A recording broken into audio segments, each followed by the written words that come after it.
Welcome back to Veteran Idiot. I'm Art. This is a piece of crap, I mean scrappy.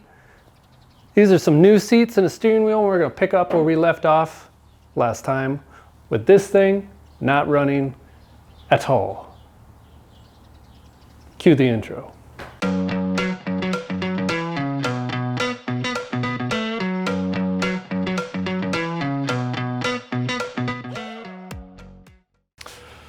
All right, so where we left off last time, got this thing in, put it all together, and started to crank it over. It would crank fine, and then it would get to a top point, and it was almost like the timing was completely off, and it would slow down the revolution, and it pulled the spark plugs, and they were completely drenched. And even when I had the light hooked up to see if I was getting spark to the plugs, it was showing that I was getting spark, but it was kind of dim. So I think we're fighting an ignition issue, plus the injectors that I put in, I thought they were the 19-pound ones. Turns out they're the 17-pound ones from the Mountaineer or 2000 Explorer. So they run off of a different PSI pump.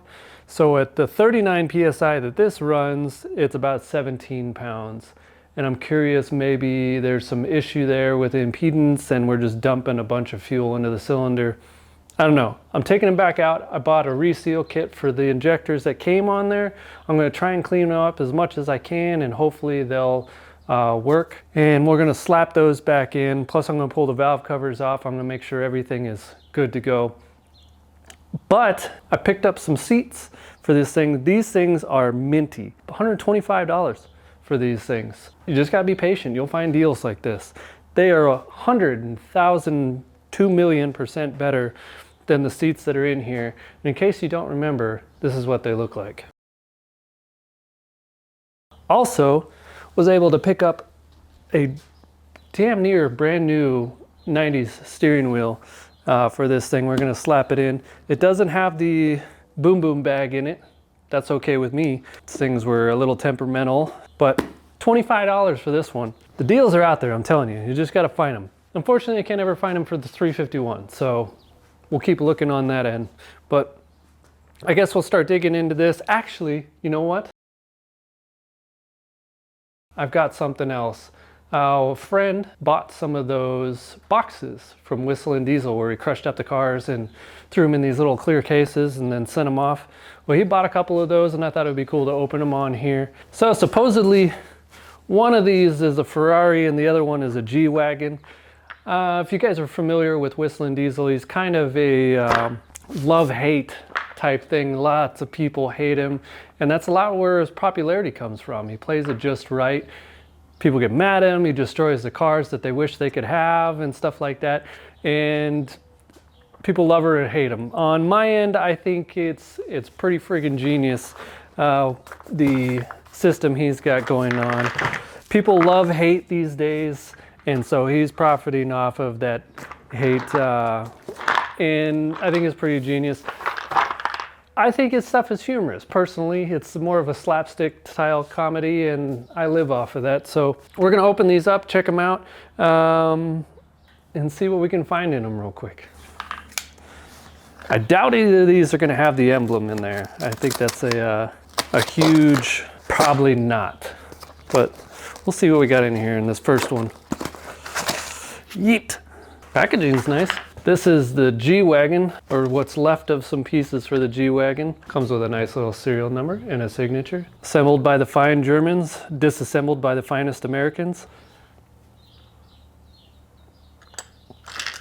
So what we got in this thing? It looks to be like a bunch of the frame. There is some red in here and some gears, but I don't see any emblems. I don't think we got hooked up with any emblems on this one. This is still kind of a cool piece. I'm not entirely sure how much he paid for these boxes, but I think it's a pretty cool collector's item.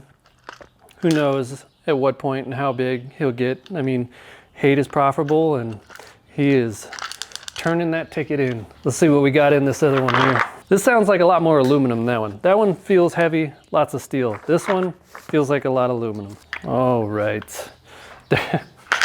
Okay, all right, that's interesting. So it looks like these are both G-Wagon, and the The funny part about this one, and the reason I'm laughing, is because this one has what appears to be, here's a symbol again, what appears to be part of the back of a brake pad. Also appears to be pieces of the computer in here as well, which is kind of hilarious to me. And this is the part of the piston. You can see the wrist pin and where the rings go. That's pretty funny there.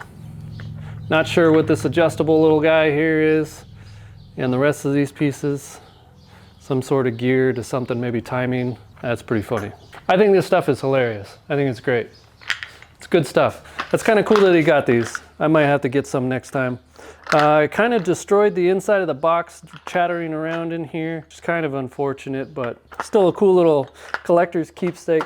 So what do you guys think about that stuff? Let me know what you think about WhistlinDiesel and his whole thing. And is it smart or not to piss people off? Personally, I think it is smart. If you look at all the way all the drama goes now these days, even in the news and everything else, pissing people off, profitable. Good news, nobody cares. It's unfortunate, but that's the way it goes. And he's riding that wave. I think it's genius. Would I like to have some of the cars that he destroys? Of course, I'd like to have some of the cars he destroys. Did I buy those cars? No, I didn't. Should he have to give them away because he bought them? No, he's gonna do whatever he wants with them. It's his money, it's whatever, but people are still buying the products and people are still buying his merch. They're still watching his shows, so he's doing something right. Can't blame him for that. All right, let's get into this thing.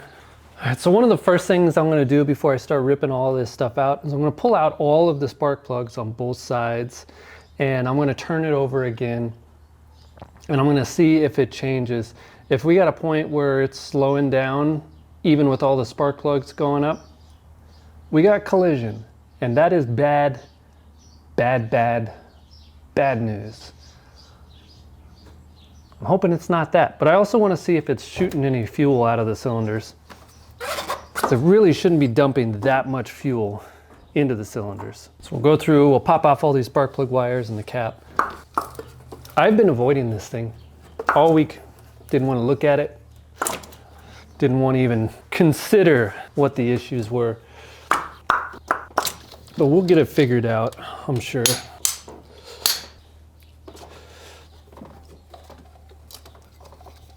The most frustrating part about all of it is that I knew the timing was right. I knew the compression stroke. I knew it was top dead center. I knew we were pointed at 14 degrees. And it just wasn't kicking over. And then I pull the spark plugs and they're just completely drenched. And so I hope we didn't wash out the cylinders, stuff like that. You know, brand new. Everything in there is brand new. So to have this issue was quite disheartening. But I did pick up,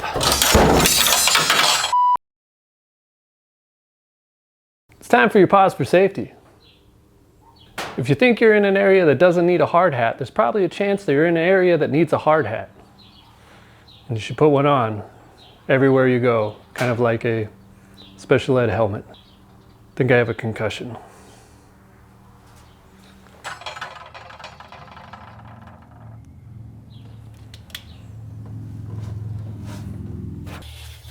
Okay, so here's the spark plugs, so you can make some guesses on what you think is going on.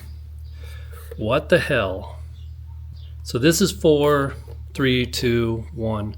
They are all completely drenched in fuel.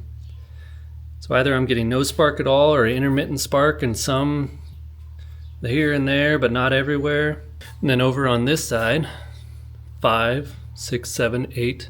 All also drenched, but this one's firing some so rich it's ridiculous, and this one is firing some so rich it's ridiculous. I don't know exactly what the issue is, whether the timing is so bad and so off that it's firing only on those two because those are the only two that are actually lining up, or what.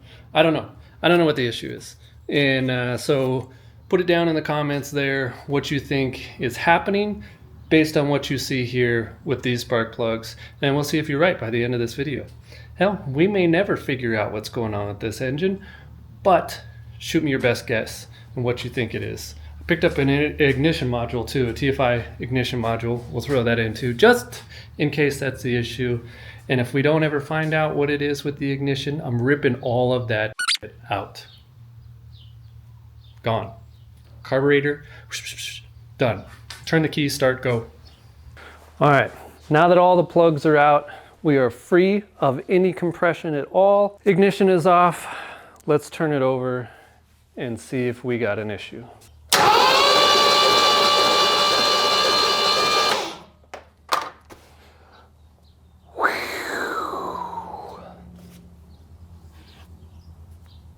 Oh, you can just smell the fuel. Man, I really hope I didn't wash out those cylinders. All right, let's pull this upper, plant them off, pull these valve covers, yank out these injectors, and start fresh, even though this was completely fresh.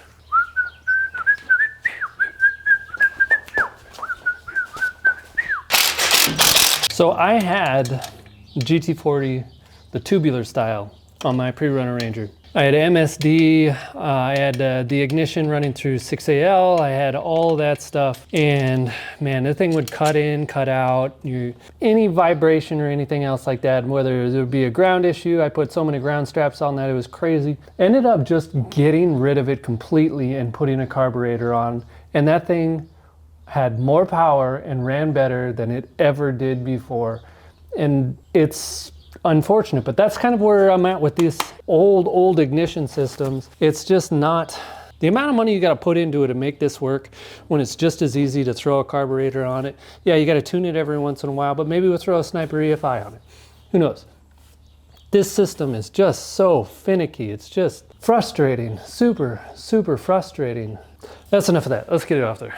Now, there's a lot of guys out there that know a whole lot more about this whole system than I do, like miles more than I do.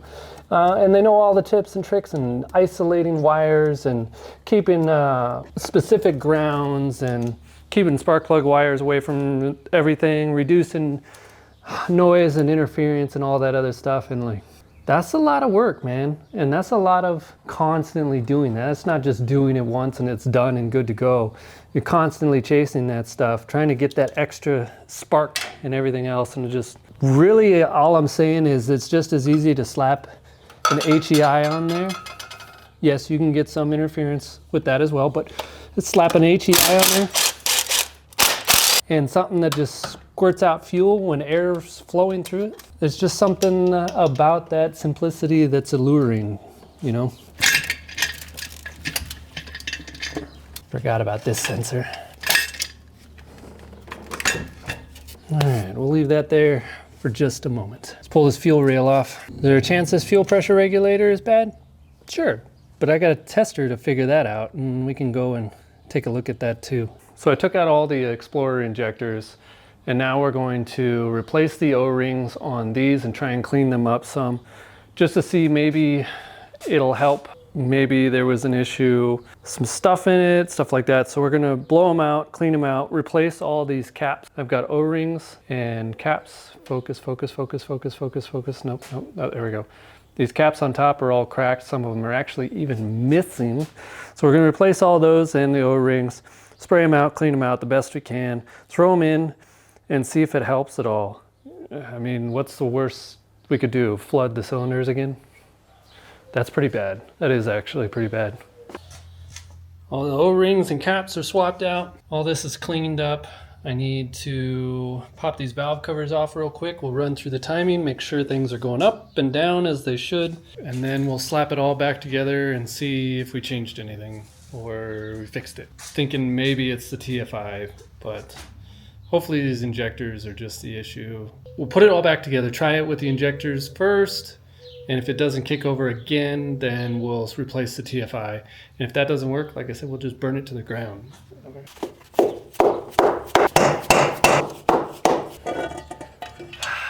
Yeah. All right, see if we got any collision. Does not appear to be any collision in here. That's a win. Let's move on. That all looks good. Pull the other side off, see what that shows us. So moving on, all of these rockers look good too. There's no collision with the valve cover. Everything is still nice and tight. So we're going to turn this over and go down through our firing order, make sure everything is going when it's supposed to go and opening all the way up. Once we've checked all that stuff off, we can continue to not know what's going on. I got good news and I got bad news. The good news is that I ran it through the entire firing order. Everything's doing exactly what it's supposed to do. Up, down, round, everything is good to go. That's all really good news. It's bad news in the sense that I still don't know what's going on. So I'm going to just go through the entire process again in the sense that now I'm top dead center, well, 14 degrees before top dead center. And I'm going to pull the spark plug wires, rerun them, take the spark plugs, clean them up, throw them back in, put everything back together, start to finish again, making sure the timing is where it's supposed to be, and then we'll give it a crack and see what's going on. If it doesn't fire then we'll try the ignition module or chase more grounds. I got 3 grounds on here. There's one on each head, and then there's one down here on the side of the block. They're big grounds too. I don't know. We'll see. Hopefully we fixed it somehow, some way, just by tinkering with it in this sense. I'm hoping the injectors fixed a lot of that massive amount of fuel that was going in. And I hope that I somehow just made it work again by taking all this apart and putting it back together.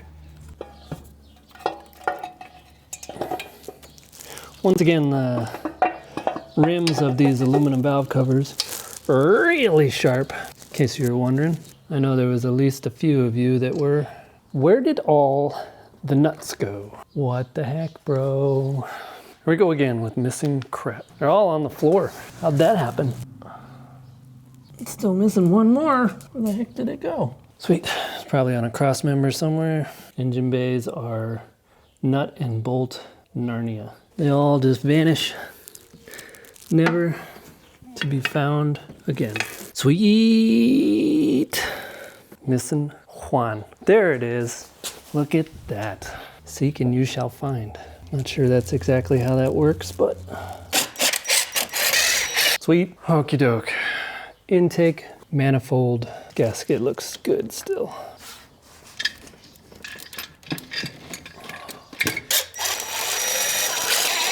Hey little love it, I'm on the dogs on top. I'm gonna shine until my heart stops.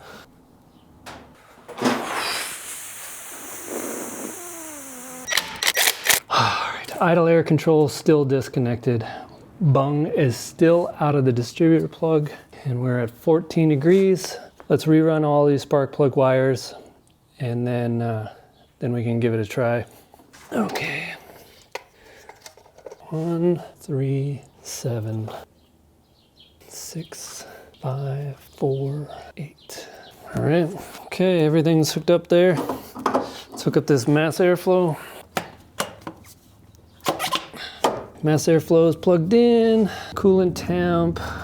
TPS, idle air is disconnected, distributors hooked up, bungs disconnected, or jumper, intake air temperature connected, injectors all connected, fuel pressure regulator, vacuum, PCV, brake booster, harness, injector harness, throttle is hooked up, coil on. All right, ain't nothing left to do but to see if it actually runs.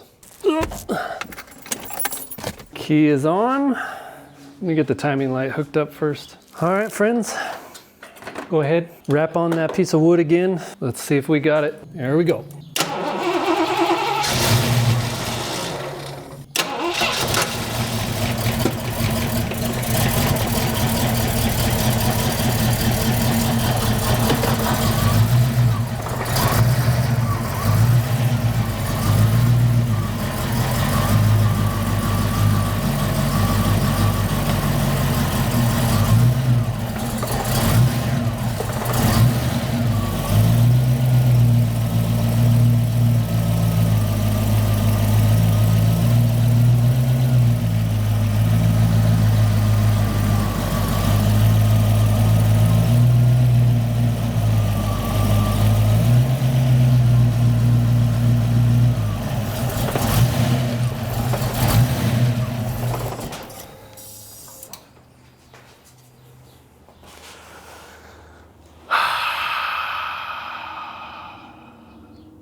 could cry. I could cry right now.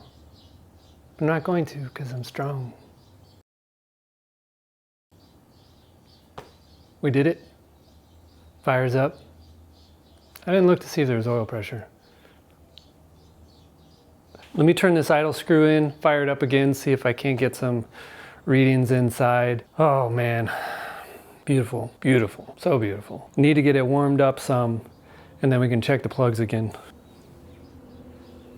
Wow, okay, all right. Okay, all right, okay. I'm gonna tighten down the timing where it's at. I got it at 14 degrees. I can mess with it more if we need to. Let's get this idle lined up so I can run inside and see if it's got oil pressure.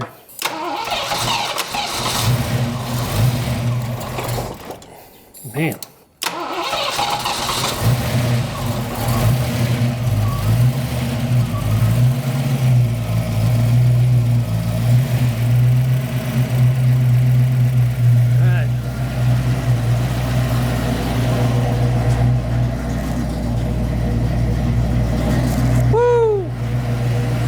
Got all the oil pressure, about 60 pounds. I don't hear any rattling at all on the top end. I can't believe it. I can't believe it. I was so worried after that first attempt. Sounds good. I got the idle turned up a lot, so it's not really lopey, but this is a baby cam, so it's not going to be really lopey anyways. It's idling right at about 1,000 RPM, almost right at 1,000. And it's probably a good idle for it, and probably leave it where it is. But let's take a listen.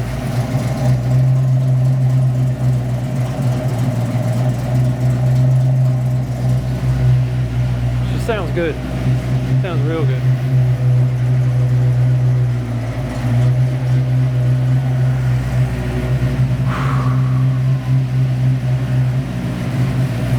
I don't know if this camera will pick up the timing or not.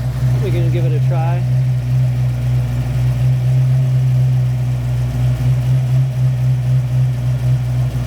Alright, so I'm gonna start dialing in the TPS, and it already feels like it's getting pretty warm. Let's see what the coolant looks like, and see if everything starts circulating, the fan kicks off, work out our bubbles. Hell yeah.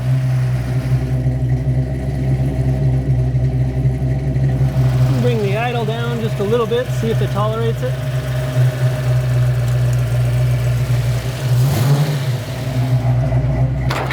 Oh yeah, that's good.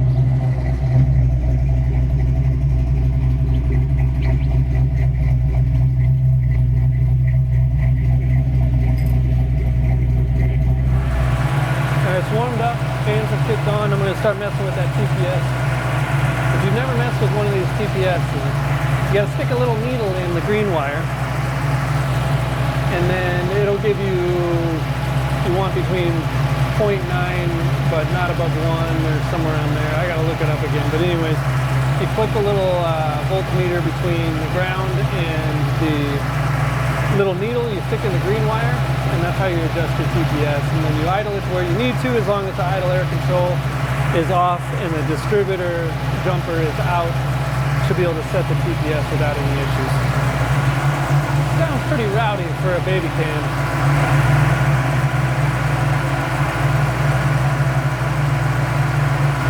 I'm hoping for massive improvement. Still not going to be able to get any of it to the ground, but I'm hoping for massive improvement in feel.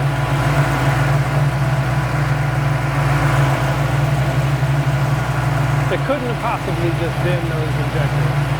Something had to have been loose somewhere down the line, went back through, tightened up all the grounds. Maybe there just wasn't a good connection to the ground. I don't know what the story is. We went through, we changed we rebuilt the injectors, and reran everything, reset timing, all that stuff. Something in between there was just enough to kick it off. So I'm not going to question it. We'll go through and we'll make sure all of our connections are still good. Hopefully it's just not something that's barely connecting, won't connect. Will it come disconnected when we're going down the road sometime? Right now it sounds rowdy. sounds good. All the smoke you're seeing flying around here is not just the header gaskets, but all the oil that was caked all over the exhaust pipe, the X pipe, all the way down from that leak of oil pan that we had. So all that stuff is burning off right now. It's a little hazy in here. I'm getting a little lightheaded. I'm gonna mess with this TPS and I'll bring you back up to speed. All right. So I walked into the garage door in my excitement to take a video. It's one of the stigmas of being tall, but got this all buttoned up. TPS came out to 0.91, so I left it alone. I'm not gonna mess with it anymore. It's idling at like 950. We'll see how that does. We may change it at some point, who knows. Put the bung back into the distributor, hook the idle air control back up. I need to get underneath and adjust the clutch because it is miles from being in the right place right now. And once that's adjusted, I want to throw in these seats and a steering wheel so we can cruise in style, and then take it out into that sunlight over there and then around the block, give it some load, break in those rings. I really don't want to get under this car again, but it literally does not engage at all. The cables, I got to tighten it up. There's no way around it. Clutch adjusted.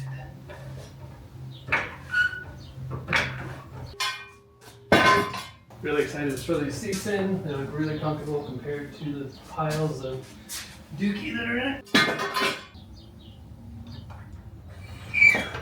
All right, let's swap out these seats. These seats are hashed.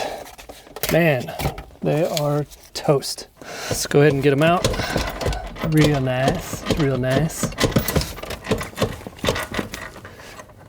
This bolt's spinning in the frame. That's not good. Come on. Difficulties all the time. All the time.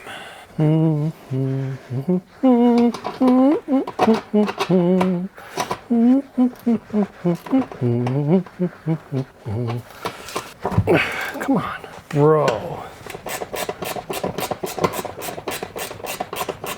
So, liner looks like it got in a fight with a cat. Pretty bad shape. Oh no. Just spinning in here. Why? Why can't it just be 4 nuts and done? Why we gotta go through this? Why? Why? Come on, you. Okay. Want to get all crazy? We'll get crazy. Why won't you spin off?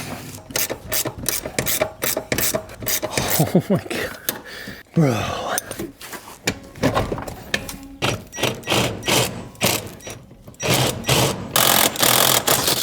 Jesus. All right, trash. Let's go to the trash.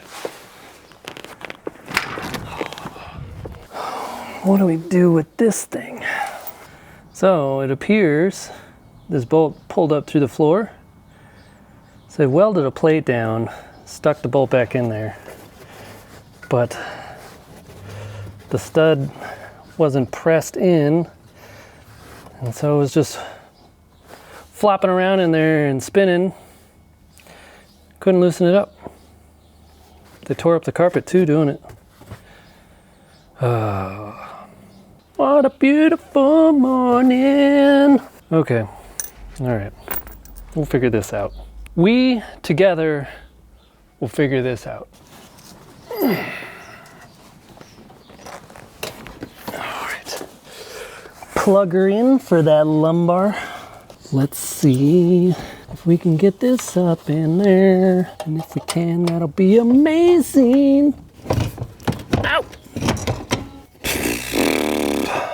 What on earth? Just want it to come through the floor for me, so I don't have to fight it all damn week. Drilling it out, 'cause that's what we do.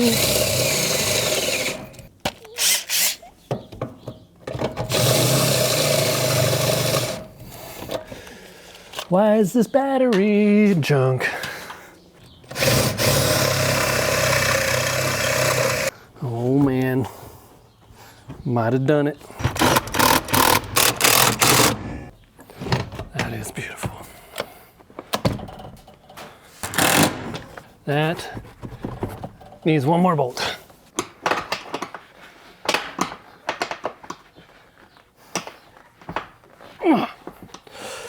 That was way, way, way more difficult than it needed to be, but it is in. Listen, I know it's not red, okay? I can see. Oh, yes. That is nice. Oh. Oh. And they're comfortable too. Oh. Girl. That's nice.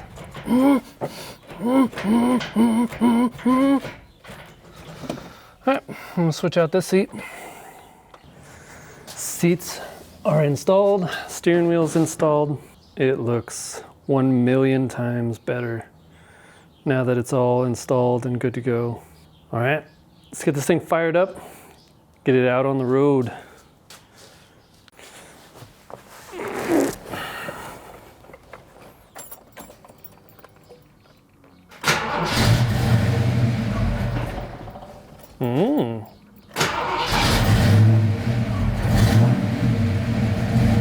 There it goes. Idle air control's trying to figure it out.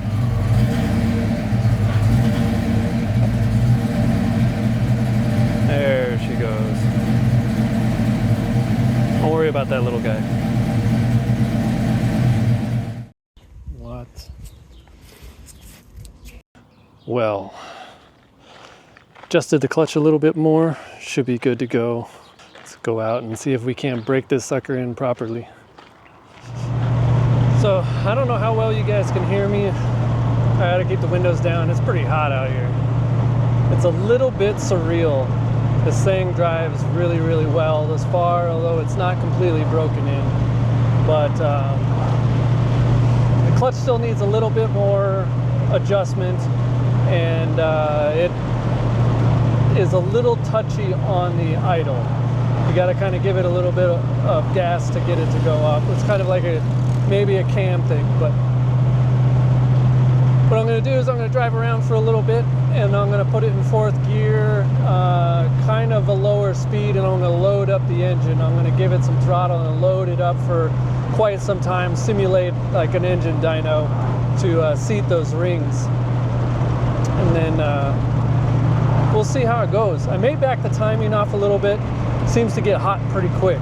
So fans are controlling it right now, but we're here in Arizona where it gets to 1,000,000 degrees, and it's only like 60 degrees right now. So we'll get ahead of it while we can. So I'm going to start doing some pulls and break this thing in.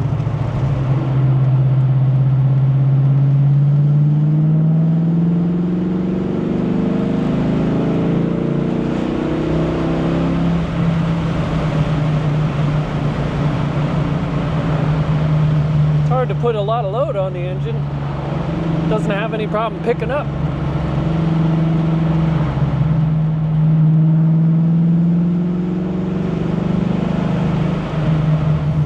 Still staying cool though. That's all that really matters. Actually, there's a lot more that matters than that, but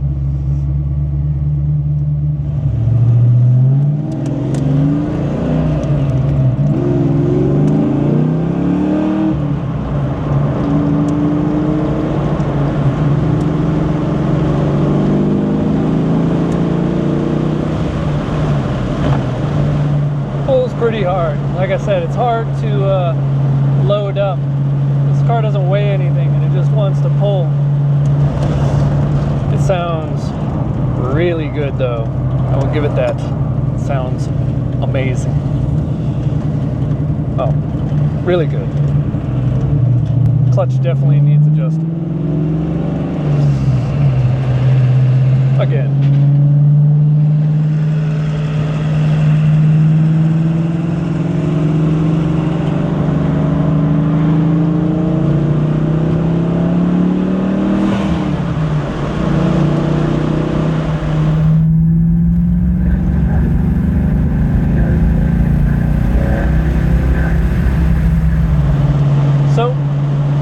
I think this thing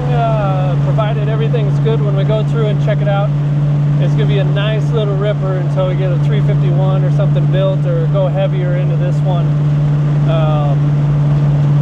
I don't know about doing a throttle body, mass airflow, stuff like that. That'd take a lot of convincing to try and put down the money for that. Nobody deals with chips anymore, so you'd probably want to do like a Holley Terminator X or something to run all that stuff, and then you're just like $2,000 into that as well. I don't know. It's kind of one of those things. So which path would you guys go with it? Would you just keep ripping on this engine and upgrading even with the OBD1 stuff or the A9L, or which path would you go for that? And for the guys that did this swap with the heads and cam and upper intake, lower intake manifold, stuff like that, what do you feel like you got out of the whole swap? Was it worth it to you? Tell me what you think.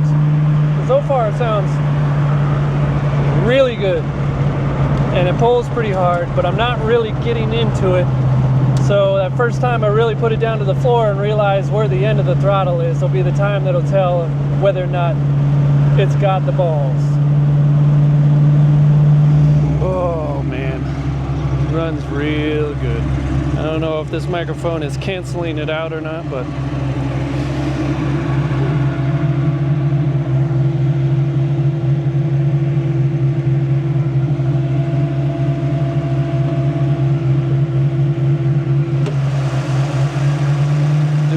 doing good.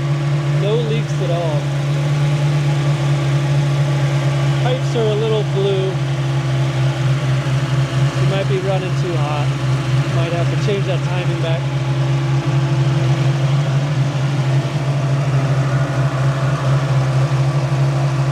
Looks good.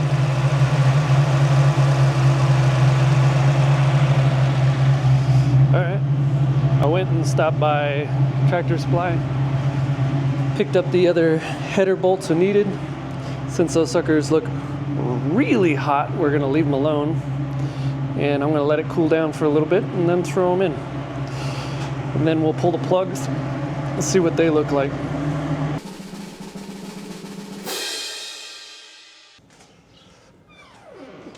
Good morning. All right, so it's the next day. This thing should be nice and cooled down. It's only been like 12 hours. I think that's long enough to cool down. Let's see what these spark plugs look like. Adjust this clutch. Finish our break-in drive. We figured might as well drive it out to the lake, considering today there's supposed to be a solar eclipse. So let's drive out to the lake, see what the eclipse looks like, and get our break-in finished. No eclipse yet. Still got about an hour or so. Got some work to do real quick. Hopefully these things look good. There's not much I can do about the air fuel if they don't, other than getting bigger injectors and a mass airflow and a throttle body and a chip. So let's hope they look good. Headers are a little blue. It's concerning. Oh yeah. Oh yeah. A little tight. Okay. All right. It actually looks rich. Interesting. Oh, maybe. I don't know. It's a bit tough one. I think some of these injectors are still a little no bueno. These two look pretty good. Don't worry, I'm gonna bring them over. You can see too. The guy in the back yelling that he wants to see him. Jeez, just calm down, fella. Here we go, in order. From your right, my left, 5, 6, 7, and 8. Not sure what's going on with this little guy, but the others look pretty good. This one looks a little fat too. I think it might be just really, really old injectors that need to be tossed in the trash. Otherwise, looks good. And who knows, could be a lot of residual from everything that was in the cylinder when it was dumping fuel.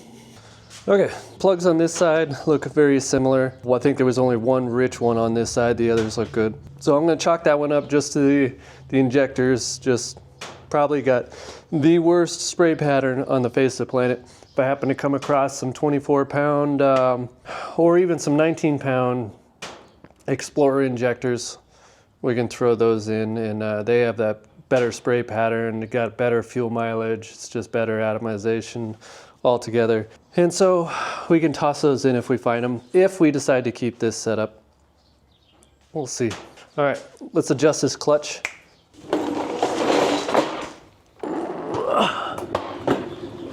Oh, this thing's cold.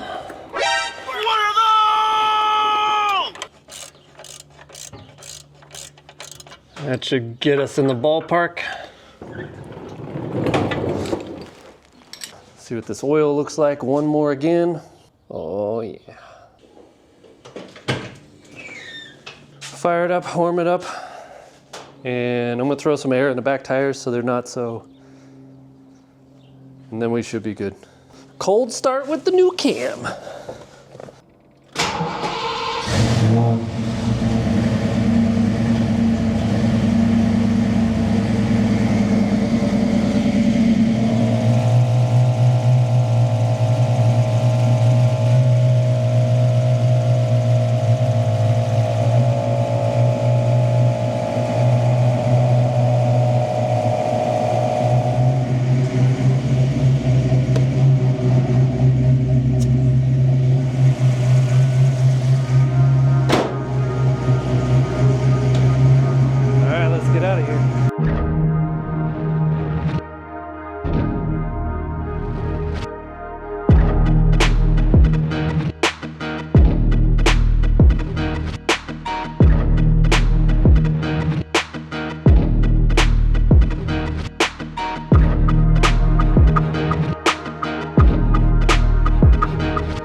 Sure is purty out here. By the way, these bathrooms, they're locked. Sweet. Find a bush somewhere, I'll be all right. Made it all the way out, no issues. Only thing is the power steering's getting a little tight. Maybe we need to line in that cooler. Maybe the fluid's getting too hot and it's not working too well. But she did great. Excited to have been able to drive all the way up here after all the crap that we went through to get this thing running again. What a mess. I think with 3 engines, yeah, 3 blocks at least, and then the rebuild and all the things that we hit along the ways. So GT40 heads, it's technically a GT40 block. It's an Explorer block. I don't know if there's a difference between an actual GT40 block or if there is even a GT40 block. Never really looked into it, but I'm sure somebody in the comments will let me know. GT40 heads, B-cam, roller rockers from PRW, factory push rods, ram clutch, and it's got a T5 World Class, and the BBK headers, BBK X-pipe, and then 40 series Flowmasters beyond that. It's peppy. I haven't been able to really, or haven't really gotten on it yet. Still kind of trying to break it in, make sure everything's good, and get the first oil change in before we really romp on it. But she's peppy and she pulls pretty freaking strong, just at a half throttle. And so really happy with that. Don't hear any noises. And to the guy that commented and said that I should have changed out the throwout bearing from that Ram kit because they chirp like a little bird stuck underneath the car, you were absolutely right. And we're only like 20 miles into it. When you let the clutch out at a stoplight, all you hear is what the hell is that all about? If anybody working at Ram, let me know. Why? It's a beautiful day, beautiful day. I don't know if you can tell, solar eclipse has started. It doesn't really peak until another hour or so. Maybe I'll stick around and get some photos, see how it goes. As of right now, I'm just gonna kick back, relax, find a bush to water, and maybe drink a soda. Wait, I quit sodas. Don't drink sodas. Thank you everybody for watching. This has been a wild 5-6 part series, maybe even 20. I don't know how many parts it was, but you guys stuck with it through the entire freaking thing. Thank you so much for everything. We'll see you on the next one. And as always, have fun.